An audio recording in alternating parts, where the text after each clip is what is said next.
Hello friends, I am Himadri Bashini from chemistry department and आज का हमारा टॉपिक है biosynthesis of fatty acid. Fatty acid का जो बायोसिंथेसिस है वो क्यों ज़रूरी है? What is the need of biosynthesis of fatty acid?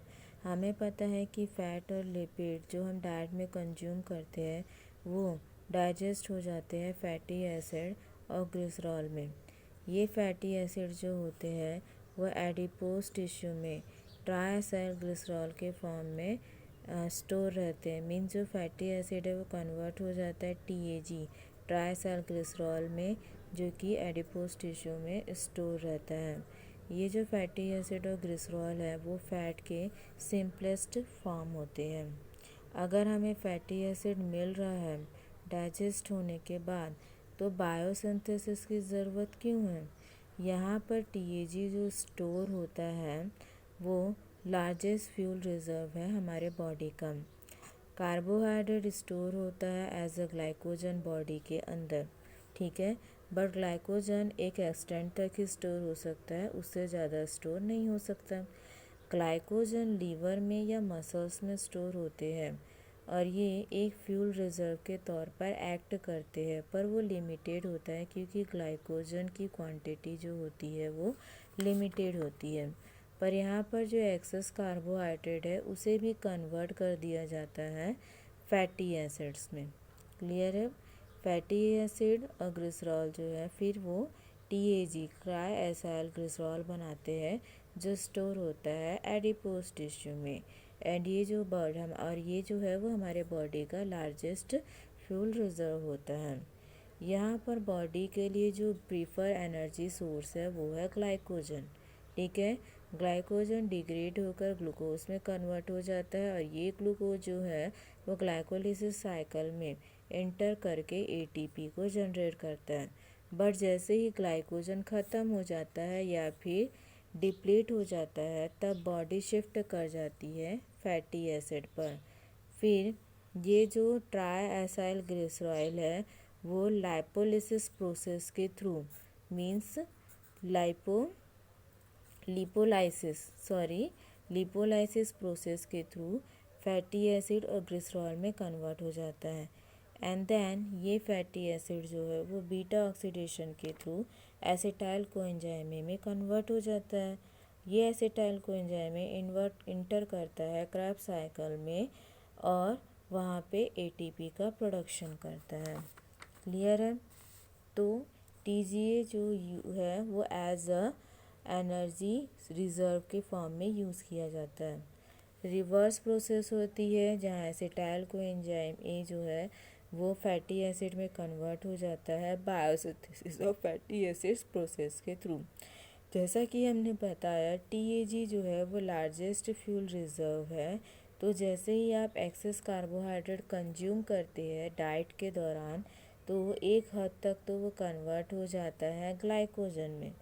फिर जो भी बचा हुआ ग्लूकोज का मॉलिक्यूल है वो कन्वर्ट होता है फैटी एसिड में थ्रू बायोसिंथेसिस, ठीक है। ये बायोसिंथेसिस ऑफ फैटी एसिड है।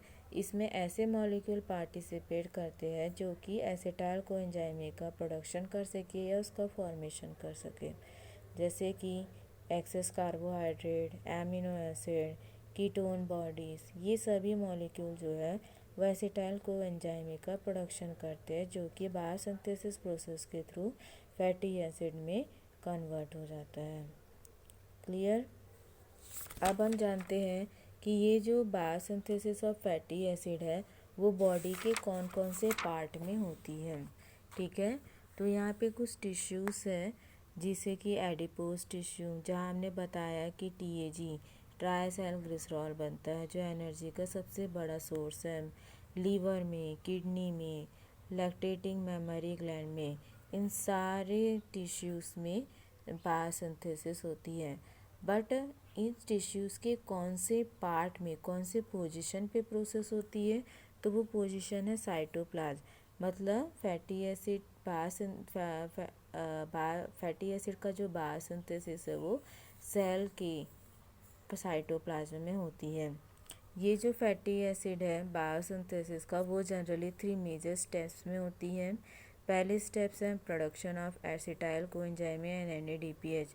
जैसे कि खाना बनाने के लिए हमें कुछ की इंग्रेडिएंट्स की ज़रूरत होती है, वैसे ही हमें इस बायोसिंथेसिस को रन करने के लिए भी की इंग्रेडिएंट्स की ज़रूरत है। वो की इंग्रेडिएंट्स है एसिटाइल कोएंजाइम और NADPH। सेकेंड स्टेप है conversion of acetyl coenzyme into malonyl coenzyme and last third steps है reaction of fatty acid synthase complex. तो पहले हम जानते हैं पहली steps production of acetyl coenzyme and NADPH। ठीक है, तो ये है हमारी पहली steps production of acetyl coenzyme and NADPH। यहाँ देख रहे हैं आप, मैंने इन्हें दो पार्ट में डिवाइड किया है। साइटोसोल जिसे कि हम सेल साइटोप्लाज्म भी कहते हैं, और यह है माइटोकॉन्ड्रियल मैट्रिक्स। पहले साइटोप्लाज्म में होता क्या है, ग्लूकोज जो है ग्लाइकोलिसिस साइकिल के थ्रू पायरुवेट में कन्वर्ट करता है। ये पायरुवेट परमिएबल होता है माइटोकॉन्ड्रियल मैट्रिक्स में इंटर करने में। तो ये पायरुवेट साइटोप्लाज्म से माइटोकॉन्ड्रियल मैट्रिक्स में इंटर कर जाता है, और ये जो पायरुवेट है पायरुवेट डिहाइड्रोजनेस एंजाइम के प्रेजेंस में एसिटाइल कोएंजाइम बनाता है, और पायरुवेट कार्बोक्सिलेज एंजाइम के प्रेजेंस में ऑक्सैलो एसीटेट बनाता है। ये जो प्रोसेस है पूरी क्रेब्स साइकिल की प्रोसेस है। ये एसिटाइल कोएंजाइम है जो कि 2 कार्बन कंटेनिंग मॉलिक्यूल है, ये इम्परमिएबल होता है साइटोप्लाज्म में इंटर करने में। ये जो एसिटाइल कोएंजाइम ए है वो साइटोप्लाज्म में इजीली एंटर नहीं कर पाता, इस मेम्ब्रेन को क्रॉस नहीं कर सकता। तो ये जो एसिटाइल कोएंजाइम है वो ऑक्सैलो एसीटेट के साथ सिट्रेट सिंथेटेस एंजाइम की उपस्थिति में सिट्रेट का फॉर्मेशन करता है, जो कि 6 कार्बन कंटेनिंग मॉलिक्यूल है। ये सिट्रेट जो है वो ट्रांसपोर्ट अक्रॉस मेम्ब्रेन, क्योंकि ये परमिएबल होता है इस मेम्ब्रेन को क्रॉस करने में, तो ये सिट्रेट जो है ट्रांसपोर्ट अक्रॉस मेम्ब्रेन के थ्रू इंटर कर जाता है साइटोप्लाज्म में। अब ये सिट्रेट जो है वो ऑक्सैलो एसीटेट में कन्वर्ट होता है सिट्रेट लाएस एंजाइम के प्रेजेंस में, जहाँ पर कोएंजाइम में इंटर करता है और एसिटाइल कोएंजाइम में निकल जाता है। इस प्रोसेस के दौरान ATP का एक मॉलिक्यूल ADP के एक मॉलिक्यूल में कन्वर्ट होता है। अगेन ये ऑक्सैलो एसीटेट मैलेट में कन्वर्ट हो जाता है in the presence of malate dehydrogenase enzyme. ठीक है, इस प्रोसेस के थ्रू NAD प्लस जो है वो NADPH और H प्लस में कन्वर्ट हो जाता है। देन मैलेट पायरुवेट में कन्वर्ट होता है in the presence of malic enzyme, जिसके दौरान कार्बन डाइऑक्साइड का एक मॉलिक्यूल इंटर करता है जो कि NADP प्लस को NADPH और H प्लस में कन्वर्ट कर सकता है। तो इस ओवरऑल रिएक्शन के थ्रू हमें क्या क्या मिला, एसिटाइल कोएंजाइम और NADPH के मॉलिक्यूल। यहाँ पे PPP phosphate pentose phosphate pathway और हेक्सोस मोनो पाथवे शंट, ये भी एक साइकिल है। इस साइकिल के दौरान भी NADPH के मॉलिक्यूल फॉर्म किए जाते हैं। तो ये जो NADPH के मॉलिक्यूल है और ये एसिटाइल कोएंजाइम ये हैं, ये सभी आपस में मिलकर, ठीक है, ये सभी आपस में मिलकर फैटी एसिड्स का फॉर्मेशन करते हैं। तो ये था हमारा production of acetyl coenzyme and NADPH। Thank you.